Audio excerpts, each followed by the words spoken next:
we'll get started now. Welcome everybody. We are on the final phase or part of chapter 2, contents of Gita summarized. So we divided this chapter into 3 parts. So 2 parts we have discussed. The third part is what we'll be discussing today. I would like someone to summarize or at least mention the 2 parts that were discussed over last 2 sessions. So in this chapter, basically Krishna is convincing Arjuna why he should fight, and he gives different reasons, which we divided into 3 categories. So what are the first 2 categories of reasons we have discussed so far? Anyone would like to summarize that?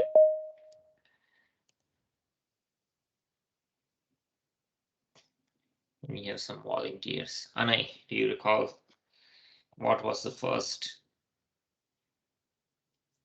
Okay. I see Parth has raised the hand. Well, let's see if Anay is able to respond. If not, I'll pass it on to you, Parth. Anay, do you want to try? What was the question, Prabhuji? So Krishna in this chapter is providing different reasons why Arjuna should fight. So we divided those reasons into 3 categories, and those each category we are discussing in one session, right? So last session we discussed the second set of reasons, which I gave a name for that category. Yeah, I think I forgot the category.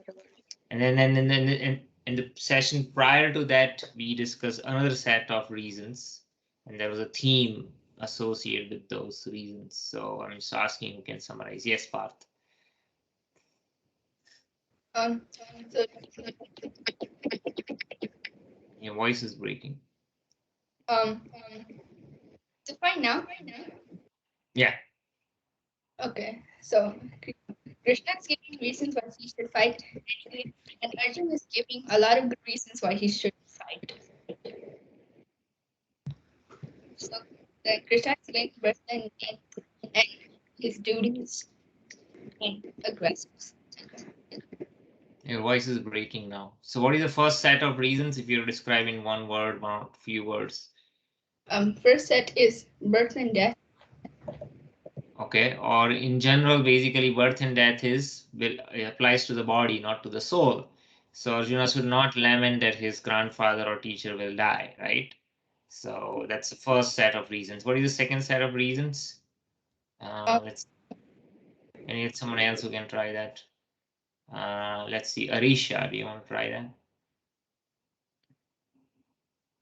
I don't remember. So this is a set of reasons we discussed last time. Let's see, Ria, you want to try that? So last class, what is the set of reasons we discussed why Krishna is imploring Arjuna to fight?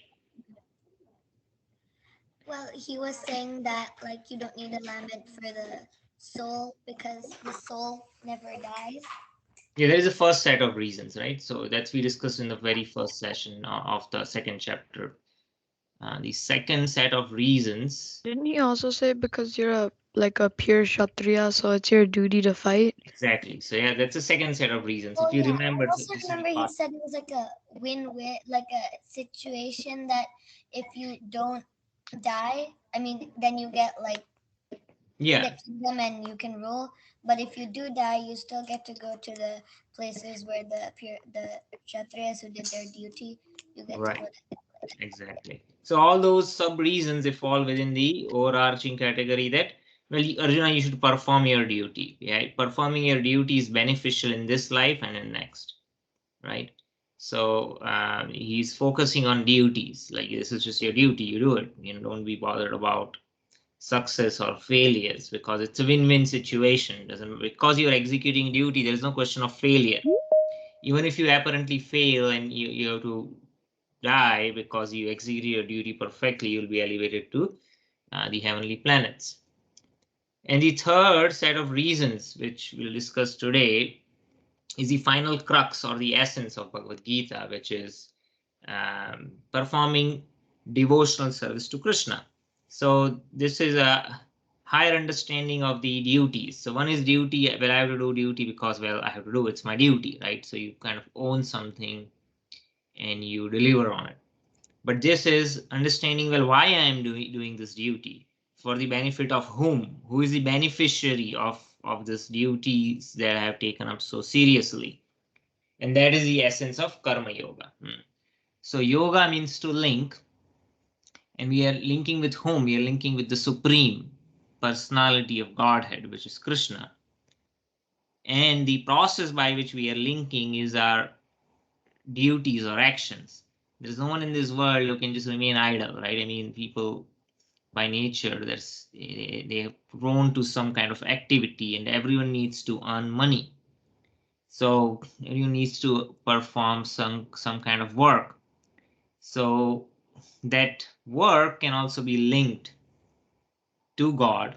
That is because then that becomes karma yoga. And the way to link is that the results of one's activities, one offers it as a sacrifice to Krishna. And that is karma yoga.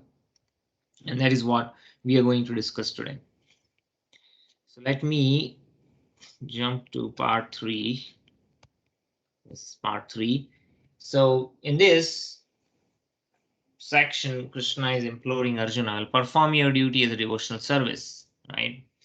And these principles of this karma yoga, which you can call it as an art of working, is described in from verses 47 to 53. And this is a very important section.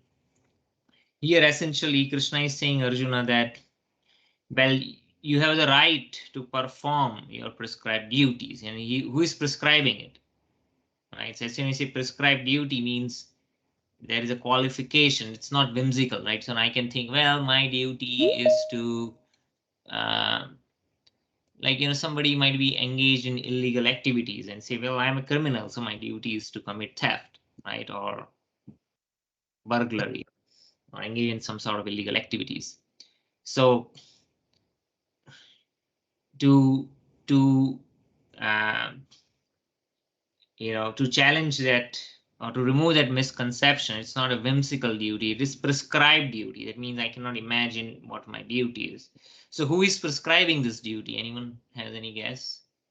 Who is prescribing these duties? Like you go to a doctor, the doctor prescribes you medicine, right? If you're sick, you don't go say like, well, I feel like taking this medicine, so I'm just going to take it.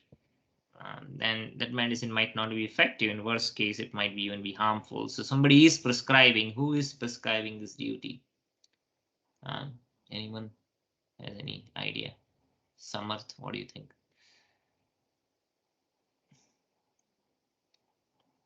Have you heard this word before? Prescribed, right? Yeah, I think prescribed means like you have to do it. Yeah, but somebody has to prescribe, right? Like you go to, this is a prescribed medicine, right? It's like a prescription. So who is writing the prescription? The doctor. Doctor, right? So here somebody is prescribed duty means somebody has to prescribe it, right? Yeah, and that's Krishna. Krishna is prescribing it through the scriptures, right?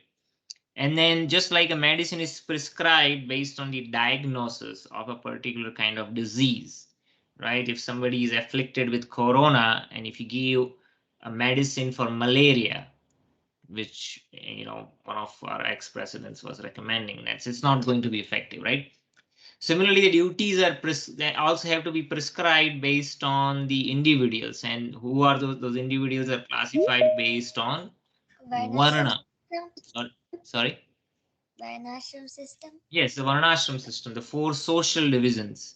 People who are more intellectually and they are interested in teaching or guiding the society. Then there is the administrative class who are inclined to govern. There is the productive class which are inclined to produce grains or other items of necessities, and the labor class who are inclined to execute and perform the actual labor. So based on those natures, certain activities are prescribed. So Krishna is saying you have the right to perform your prescribed duty. Rather, you should perform your prescribed duty. but you do not have the right to enjoy the fruits of action.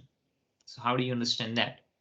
Suppose I ask you to do something and I tell you, well, you have to do this, but the outcome of the activity you cannot enjoy, or you don't have right to claim ownership or proprietorship of uh, the results, then would you be motivated to work?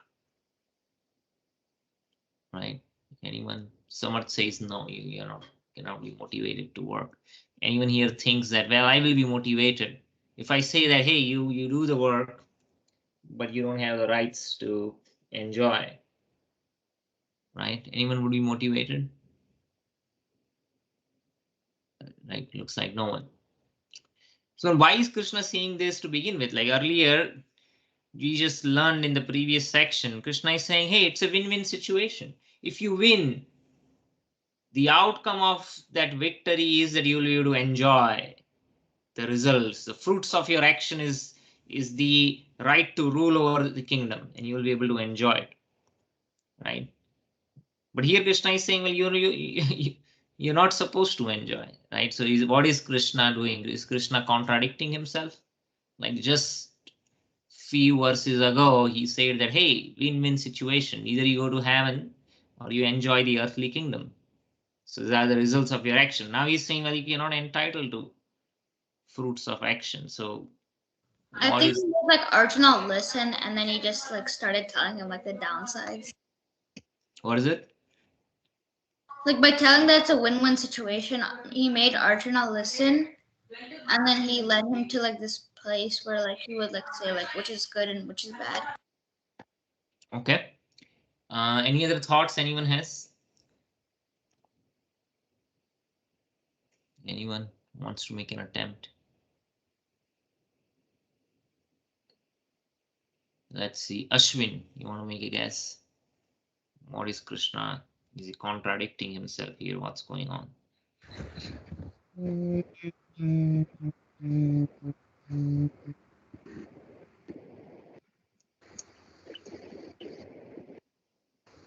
No answer? Yeah, I'm not really sure. Okay, no worries. So here Krishna is, slowly changing gears actually, right? So the earlier that instruction was for materialistic people who are motivated by the results of the action, which is pretty much everyone in the world. Like everyone in the world is motivated uh, by the results of the action. Later in the 18th chapter, Krishna himself says, so there are three factors which motivate an action, and one of them is the object, of knowledge.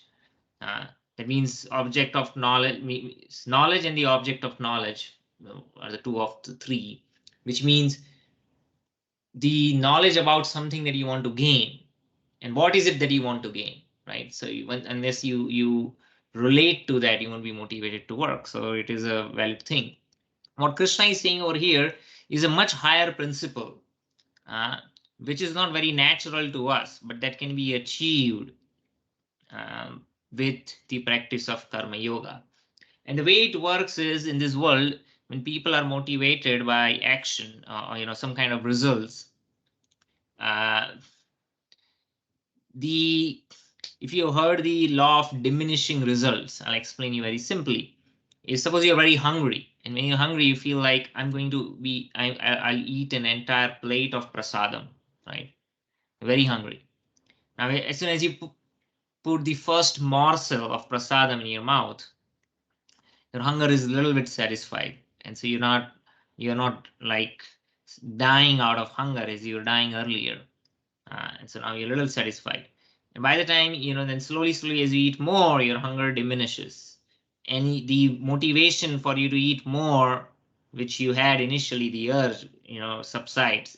And even if you have your most favorite item uh, on the plate, when you're completely full and somebody is prodding you like, hey, have one more, right?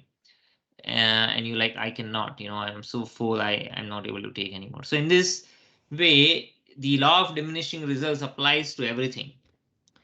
I mean, none of you have an employment right now, you're too young to work, but generally, when people enter workforce and they start working, initially when they get like the first paycheck, like, wow, that's really good salary, I'm going to work for it, and you work sincerely, and then next year what happens is, to the same kind of work, unless you get considerable increase in salary, right, your motivation to, or your enthusiasm to do that same work diminishes. Either people need promotion, more salary, some recognition, so then they're motivated, right?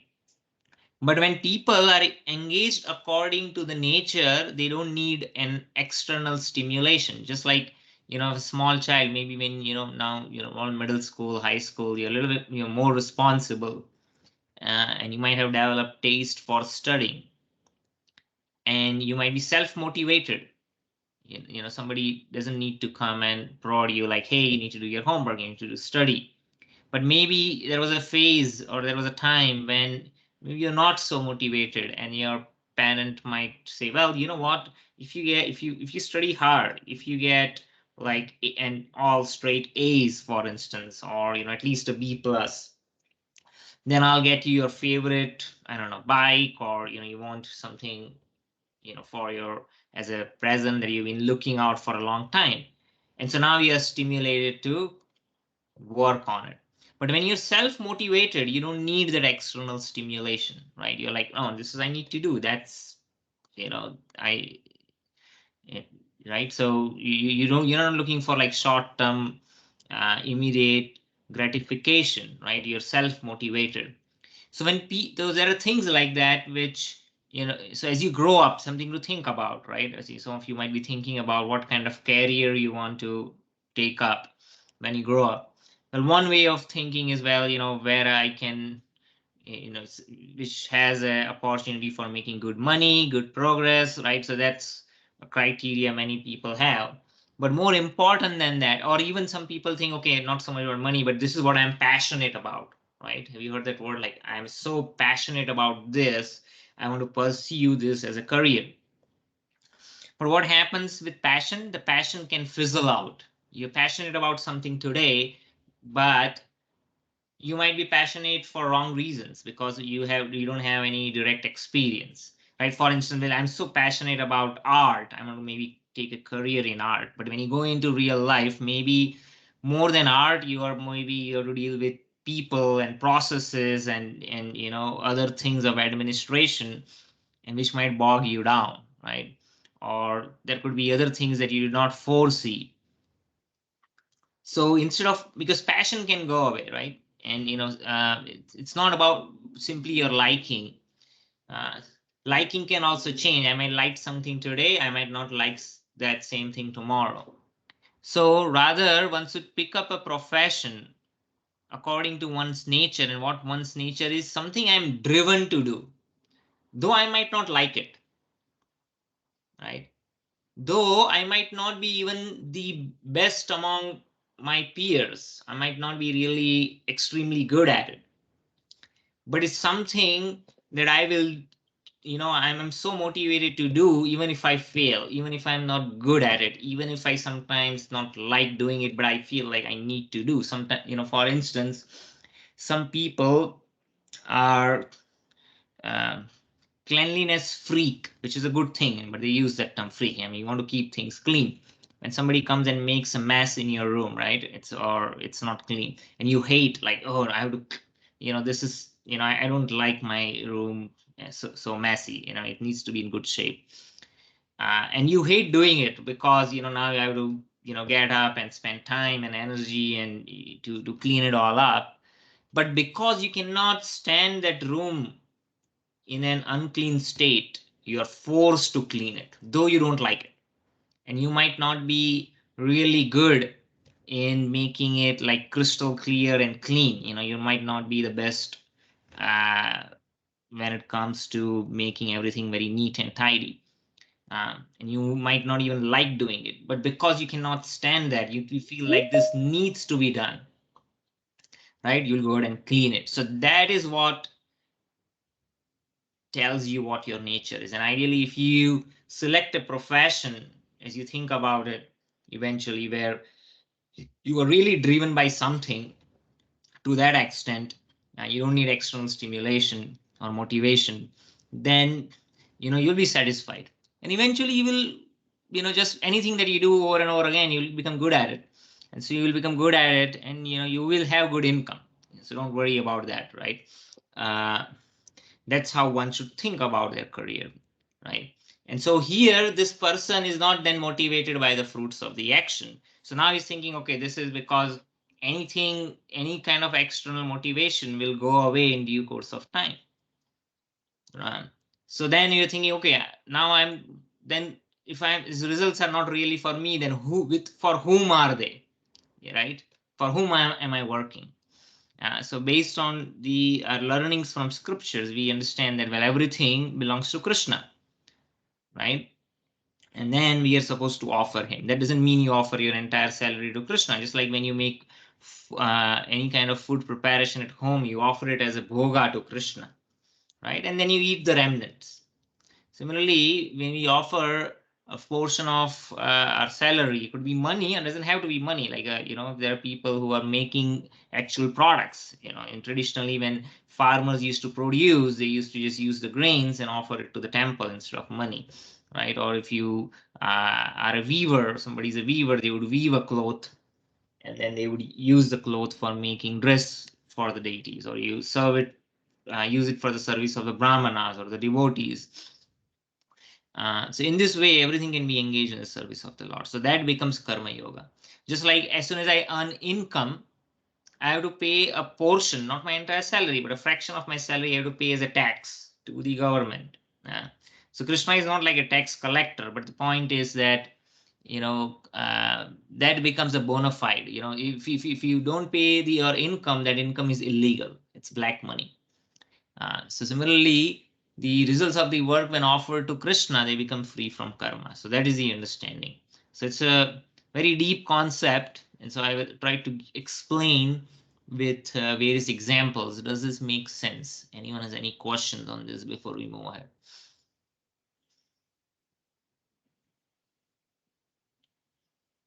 Who can summarize what is karma yoga and how is it that well, there are a couple of things, right?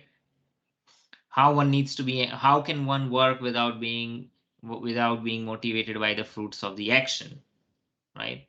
And then what do you do with those fruits of the action if it's not for yourself? Who can summarize this in few sentences? Someone who's not answered so far. Let's see. Prachi, you want to try that? I guess it's more like sorry, there's background noise. No worries. I guess it comes down to like it's important to do your duty, but you shouldn't expect like the results of whatever you're doing, because that isn't really yours. Right, but most people are really motivated by the results, right? So we talked a little bit about, well, how do you choose an action that you don't require that? So one sense you're right? You say, if you're doing it as a sense of duty, but then even those who are engaged in a sense of duty, if they don't get some motivation after performing their duty, then they next time might not be really motivated. Right. So there is something that really makes it tick, right? What is that? I explain that a little bit. How you enjoy the job. What is it? How? Like your enjoyment. Yeah, but see, I also say, like, I enjoy something today, I might not enjoy tomorrow. My criteria for enjoyment might change. So what is it, something that is even more important than enjoyment? Babaji, I remember that you gave the example like you have to you really like your room clean, but you don't like to clean. So Right. But you still like your room clean, so you still clean your room. So same thing, if you like, even if you don't like to do it, but you know you have to do it because you like it like that, and that's how you want it. Yeah, exactly. That's the point. You're forced to do it. You might not be really good at it. You might eventually get good at it, but you're not good at it now. You might even not like doing it initially, right? But because liking can change, right? So liking cannot be criteria. I might like something, I might not like. I'm not liking it today. I'm not saying you have to select something that you don't like necessarily. It could be something that you like, but that in itself should not be a criteria. It should be something that, okay, I'm liking this today, and tomorrow if I stop liking, I will still keep on doing it, because I cannot stand, just like, I don't like cleaning my room, but I cannot stand the fact that my room is unclean, so I'm going to clean it even if I don't like it, right? So somebody like Kshatriyas who go and fight, like, I don't, I'm going to put my life at risk, it's just, too much stress or whatever, right? And but I cannot, I have to defend my country, or I'm going to do it for the sake of dharma, right? And traditionally, Kshatriyas used to fight because they are driven by it. They cannot stand injustice, or they cannot, so okay, it might not be the best paid salary either. I would rather live in peace instead of go and fight, but I'm impelled to fight, right? That's my nature. So the takeaway is that when you think about, you're still probably middle school, high school, but at some point maybe you'll start thinking about your career. You will make money, not gonna die out of hunger. You will progress in whatever career you take up, but more important that is where you're satisfied, and then satisfaction comes if you pick up a career which uh, is a matches with your nature, and your nature means something you're impelled to do, even if you don't like it, or you might like it, as I said, but you have to think, if I stop liking it tomorrow, will I still do it? I know I don't have to be the best at it yet, right? So that also cannot be a criteria. And when such a work you are self-motivated to do it, then you don't need any external stimulation to work on it. And so now, okay, so I'm not working for myself, but I'm still getting the results, and I'll take some of those results for my own maintenance of the body, my family. But then, I'm going to offer.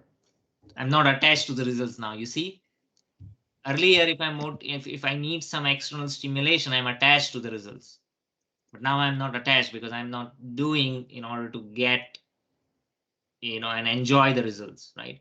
That doesn't mean I become callous. I'm still inclined to succeed, but I'm not want to succeed for my own sake, but for a higher cause, which is devotional service to Krishna. And at that state, one is not implicated in the karma. Otherwise, even if you perfectly execute your duties, maybe there's good karma. And for good karma means you need to accept another body to enjoy the results of good karma. Because you might say, what's wrong? I mean, next life one might get a better birth in an aristocratic family with, which is rich, opulent. You might have very beautiful. Somebody might have a lot of knowledge, and you can enjoy. But that means one has to again take birth, and birth is painful. The disease, there is death, old age, so different kind of miseries associated with the material body, right? So anyway, so both good karma and bad karma binds, but by uh, becoming free from the reactions of karma, that is karma yoga, by offering the results in devotionals as an offering to Krishna, as a sacrifice, one is not implicated in the good and bad reactions of that work. So that is called karma yoga or devotional service. So, so even in the Vedic scriptures, there are many scriptures. There's a section called Karma Kanda, which says, well, if you do this, you will elevate to heavenly planets. If you do this, then you get this benediction. But that is not the highest understanding. That's not karma yoga. Karma yoga is, well, okay, you do this not because you want to get some benedictions, but as a sacrifice for higher purpose. So that is the essence of karma yoga. I wanted to make one more point and I lost track of it. Let me see if I can recollect it. So this devotional service, great sages free themselves. Yeah, I think it will come back to me later. I'll elaborate on it at that point. Okay, so we'll move on to the next part. So this is karma yoga, or action, or work in devotional service. Now, Arjuna is curious to know, what are the symptoms of someone who is equipoised. Equi means equal, right? Poised, like position. It means one is not affected by the ups and downs of the life, right? So if we continue on the same theme from previous discussion, one who is engaged in a work according to one's nature, where one is impelled to act, is not materially motivated, then such a person is not acting out of sense gratification, right? Because most people, they need some stimulation. Okay, this is the result I'll get, and this will be so pleasing to me, right? I will enjoy it, right? So that means a mind is not agitated by these successes and failures. So such a person alone can be situated in pure consciousness. And so his mind is not disturbed, whether there is a success or failure, right? Is not attached to either. So generally, what happens is when we are attached to our successes, right? And no one can succeed all the time. Like, if you talk about sports, for instance, so there's a football season going on right now, and eventually there would be a Super Bowl, right? Somewhere in Feb. And generally, you will never see the same team winning every year. They're all working hard. They're all practicing it. So there are many factors.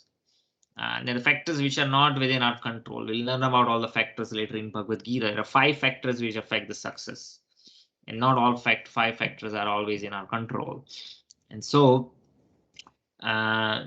you see, it's very obvious in sports. Nobody wins every single time, right? There's sometimes success and failures. So that's why one has to arise about this. Be engaged according to their one's nature. So when the mind is not disturbed by attachment, then there is no fear. Why are people fearful? When they're attached to success, then they are fearful about, what are they fearful? If I'm attached to success, then I fear what? Failure or losing. Yes, exactly. And then I would fear that I would fail. And what happens if I was really looking forward to success, I was fearful about that failure, and I actually failed. What happens then? Right? Want to make a guess? You didn't want to fail, but now you failed. So how would you feel? you'd feel disappointed. Disappointed, morose, sometimes angry. People, they're really frustrated. Some people, they get angry. So here it says they can become free from attachment, fear, and anger. Yeah, so their mind is steady, is equipoised, is not disturbed, and then you are peaceful. Without that, there is no question of peace. So such a person is not affected by the good or evil, the good and bad that one might obtain in due course of time. And neither praises it. It does not become super happy when one succeeds, and doesn't become very miserable when one fails. So in order to overcome the moroseness from failures, how do we tolerate that, right? In order to tolerate that, one has to tolerate success. What does it mean by tolerating success? Right? I mean, everyone's saying, oh, why? Success is so natural. I mean, you become happy. Well, there is nothing to suffer, then why I have to tolerate? So what is it? It was not letting it like affect your mindset, like not getting really, really happy about it and like doing things that you wouldn't normally do. Just like being at the same level of calm that you would be had anything else happened. Exactly. Very well. Nicely said. Yeah. So, I'll give an extreme example. Some time ago, somebody had forwarded me a video clip. This is like an Indian game show, I don't know, some kind of competition, or maybe there's part lucky draw, or maybe a mixture of some skill plus luck. And this Indian gentleman, he won it, and he totally lost it. like he was so excited, he went on the stage and he started jumping and dancing, and he had a heart attack on the stage because of too much excitement, and he passed away like on live streaming. Now this is an extreme example, but the point being is that, when one thinks their own self as the cause of the results of their success, and then one becomes very proud, right? See how much success I have achieved, and I'm like on the top of the world. And then from that comes pride, right? And the pride is never good. After pride comes fall. So how we can control pride is that, well, we understand, okay, let's stay, education or any sports or whatever area that one we are, music, art, could be anything, right? And if we have achieved some level of success, so what are the different factors which were responsible for success? Those who is the one who is really intelligent understands that, okay, somebody taught me, right? If there is, my teacher was not there, then I would have never learned it. And in the course of that learning, so many people also helped me. Okay, I needed this body. First of all, who provided this body? My parents are the cause of this body, right? They provided me this body. And if you see, and if you start analyzing every minute detail, right? Maybe in order for you to go to your tutor, you have to drive. That means you used a car. Somebody made a car that was manufactured. And you start analyzing everything. Even so, body is given by parents. Then you say mind, intelligence, all of that is also provided by God, Krishna. The ingredients or the food that is available in the nature is also provided by the arrangement of nature, by Krishna's arrangement. The samskaras, the habit, the sincerity, the motivation, the determination, that is provided by in our upbringing. You start analyzing, there are innumerable people actually who touched your life in every single stage and then contribute to your success. And by that knowledge and by that understanding, one does not become proud and is able to maintain equilibrium. And similarly, when one fails, one knows that, well, there are so many other factors which are beyond my control. So we'll analyze those factors, but sometimes it's just the timing of things. If you did not time it right, the place, you did not use the right materials, you did not have the right instruments. Sometimes the instruments fails on you, right? Sometimes all this you have this F1 race, and the entire the driver ultimately wins, but actually it's a winning, win or loss for the whole team, because when the car stops at the pit stop, how good is a mechanic? Can he replace all the tires in less than 30 seconds, right? Does he refuel it right? Was the car serviced before that? If the car is not up to, it's not tuned properly, it's not up to the mark, then no matter how good the driver is, it fails. There are so many factors. The same analogy can be applied in our lives also. So in this way, one can be equipoised just by analytical understanding of how things work. So we are not the only cause for the results of our action. So in this way, one can be equipoised. Another example that appears in the scriptures is that at least in the initial state, if we are so much distracted by different pleasures and pains, which Gita calls it sense objects. So we have senses, we have 5 senses, right? For eyes, the sense object is the vision or the sight that we see. For ears, the sense object is the sound. For nose, the sense object is the smell. I think it's the other way around. Sorry? I thought it was the other way around. What do you mean? So like vision, the sense object for vision would be like the eyes, and then sense object for like hearing would be ears. Oh, okay. No, it's either like, so these are the senses, right? Your 5 knowledge acquiring senses, right? So sense is like a sensor, right? If you're taking robotics classes, right? What are those sensors? The sensors are made based on senses which exist within our body. Yeah. Right? So what does a sensor do? It sends a signal. Yeah. Or it captures a signal, right? So eye is a sensor. It captures the signal of a sight. And sends to the brain. Yeah. Right. What is a nose? Nose is a sensor which captures the signal Smell. of smell. Right. So those are the sense objects. So when a yogi is still in a neophyte stage, a practicing state, he might be distracted by the sense objects. Right. Sometimes, especially you might recall sometimes, you really need to study for your exam or the test tomorrow, right?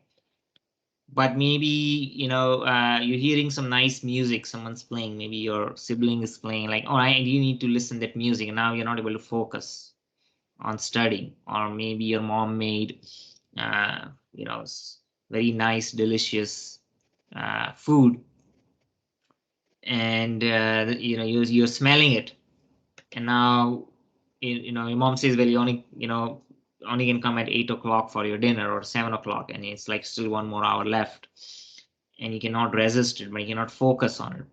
So in the initial state, one has to learn how to one might have to physically separate oneself from the sense objects, because one's determination is not strong. Just like a tortoise, when it senses some danger, what does it do? It withdraws its limbs inside the shell. So a yogi in the initial state might, all of us are yogi in some sense if you're aspiring to make spiritual progress. And so things which, you will be distracted by easily, what do? You physically separate yourself. Okay, I know my sibling tends to play some music. Either you like the music or you hate the music, doesn't matter, right? If you hate it, then you will be distracted because you cannot focus. If you like it, then also you are distracted.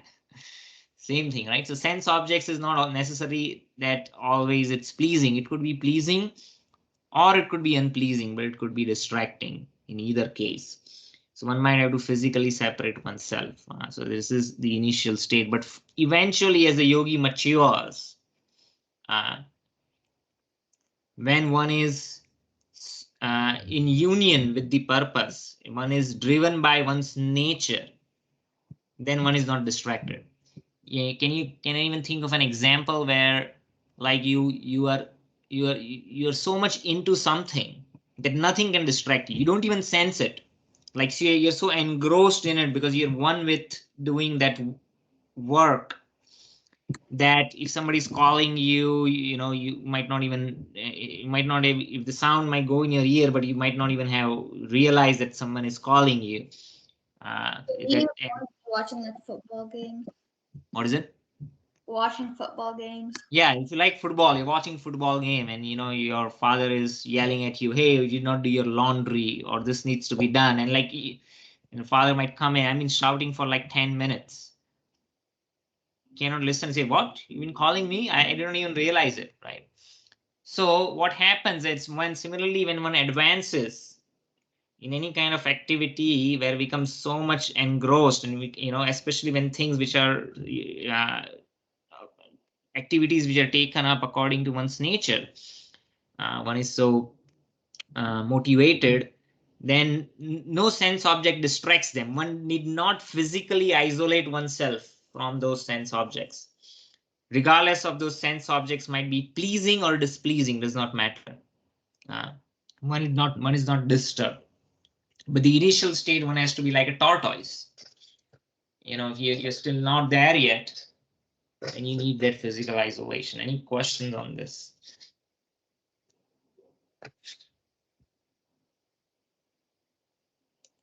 Okay. Yeah, so we talked a little bit about this higher engagement. So I was talking about engrossed. Somebody's engrossed in doing something, and you don't need any kind of physical isolation.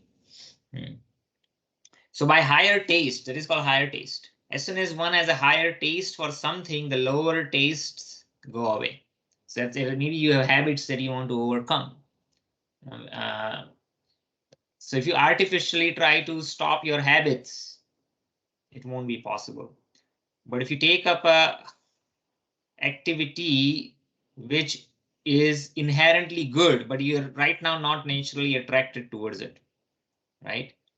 But have you heard the saying, it's an acquired taste. If you don't like something, if you keep doing it, you will start liking it.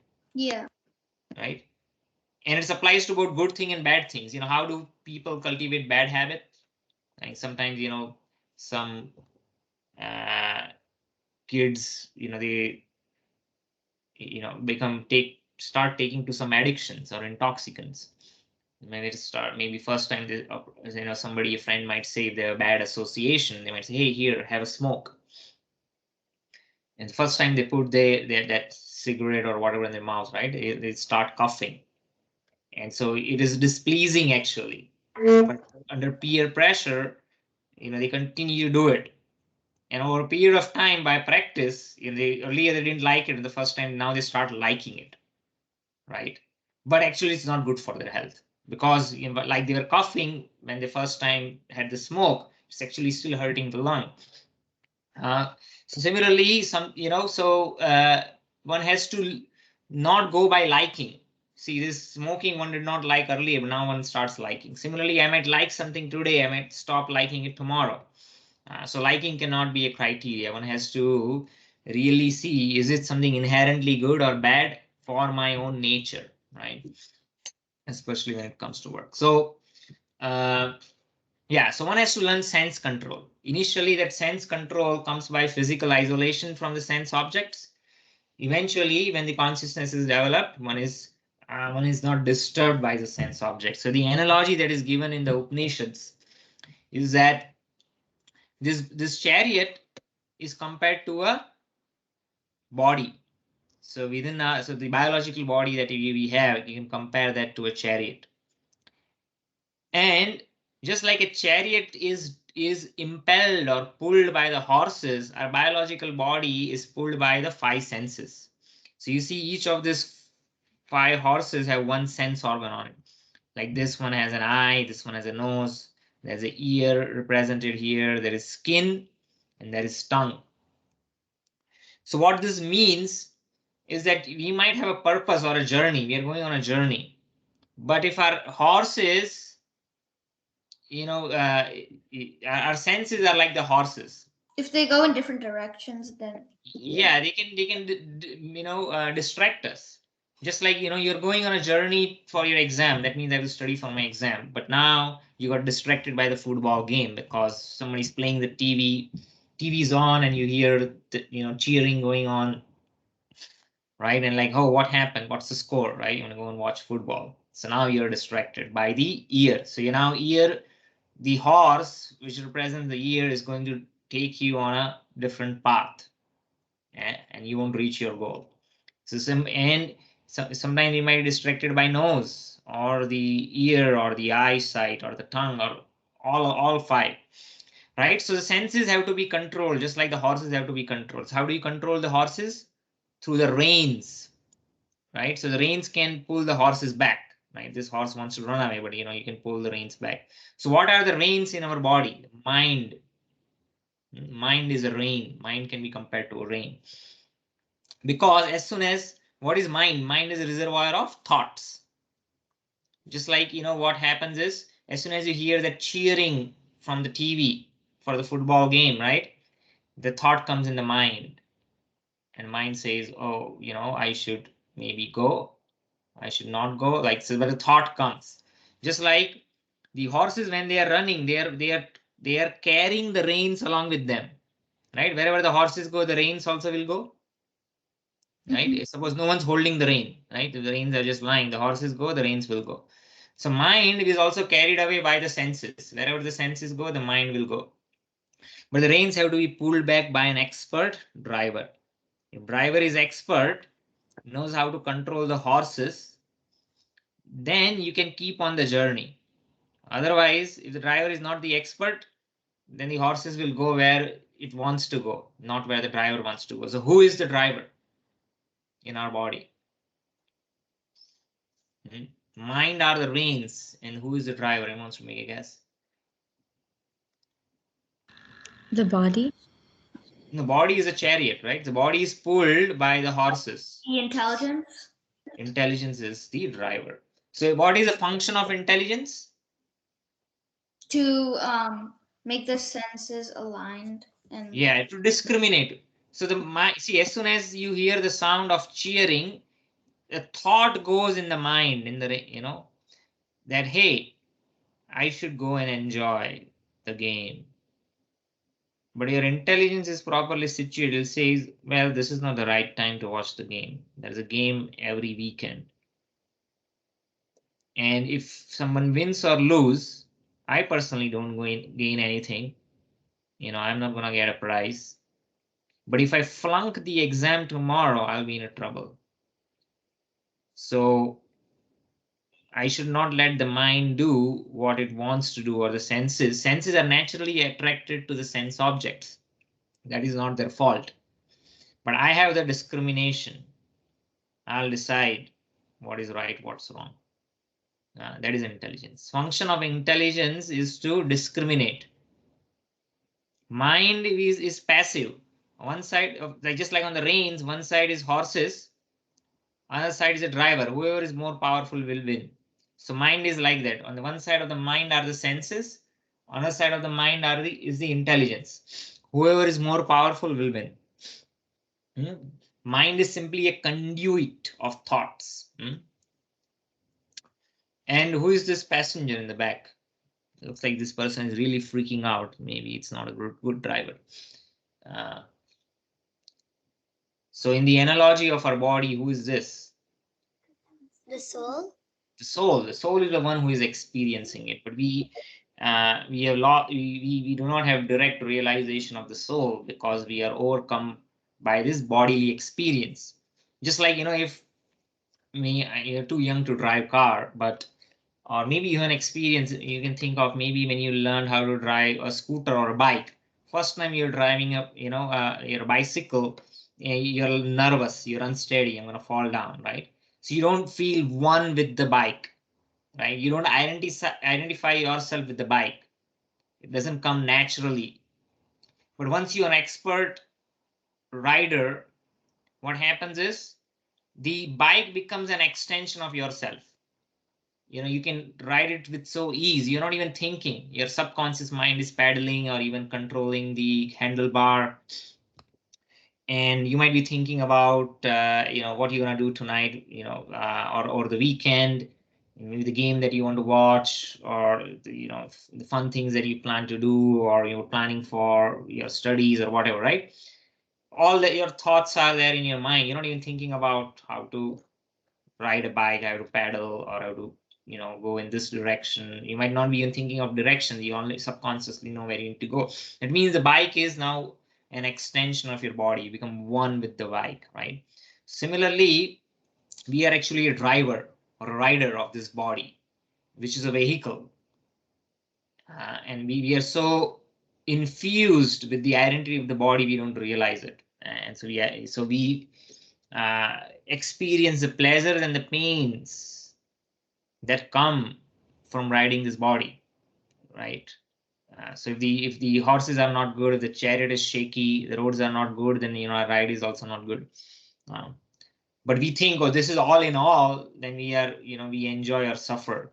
But if you think, oh, this is just a temporary ride, I'm not this chariot, right? I'm just a passenger. If you have that realization, then we are not worried about, okay, bad ride, whatever, good ride, whatever. The ride's gonna get over in 40 minutes or 30 minutes, and I'll move on to my next part of the journey. So in the long course of duration, really doesn't matter if I had a good ride or a bad ride, right? As long as I get to my destination. Similarly, when we understand the higher purpose of our life, our spiritual goals, and we might have a great body or not so great body, or our instruments might be functioning well, not so well, as long as we can make it work for this temporary sojourn, compared to eternity, the time that we spend in this body, 60-70 years, is nothing.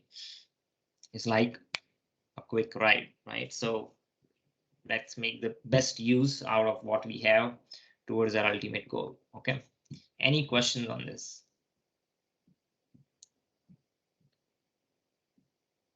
and we are almost about time. And we have 2 more sections to go. I think I'll cover it next time. It's an important topic.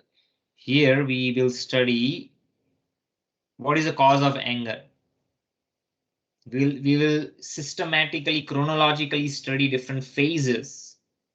Why, what leads to anger, and by analyzing that, we can overcome anger. Okay.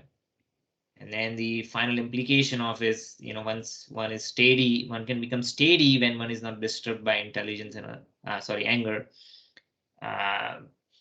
There's some nice analogies on the last slide. So we are actually done with the second chapter, except for these 2 sections. That's okay. We'll second chapter is one of the largest ones. So there are a lot of themes within which, and they're very important topics. I didn't want to rush through it. So yeah, we'll cover this next time. Any other final questions or comments? Somebody has a hand raised. I don't know if it was from a prior question or is it a new question. Amruta, you wanted to ask something, or that is a prior question? Probably that was from a question from before. Okay. Okay. Yes. What were the verses in which the symptoms of an equipoised yogi were described? What were the verse numbers? Yeah, we go back. Oh yeah, 54 to 50. So this is I have aggregated in that fashion. I mean, you can divide it in many ways, right? But the purpose of this class, I'm trying to condense the topic so that we can cover the entire Bhagavad Gita in 1 year. Prabhuji, if a yogi is not equipoised, so he won't be able to get Krishna. Yeah, I mean, there are, that is our ultimate goal, right? I mean, there are different, even within spiritual perfection, there are different gradations of understanding the truth. One is just realizing Paramatma within the heart. That is also one goal. The ultimate goal of Bhakti Yoga is Krishna.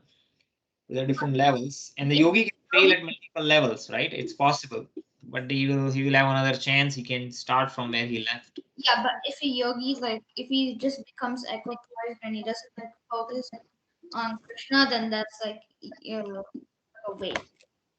Yes.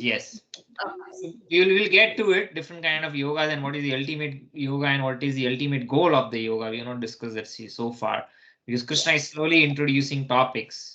So he's not started talking so much about the final goal of yoga, right? In terms of devotional service. Yeah. But yeah, if you read Prabhupada books, he's right from beginning, he's emphasizing it. There's a different reason why he did that, but that's for another time. Yeah, anyone had another comment, question? I thought I heard someone. Okay, looks like no more questions.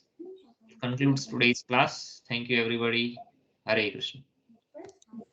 Thank you. Bye. Thank you, Prabhuji. Thank you.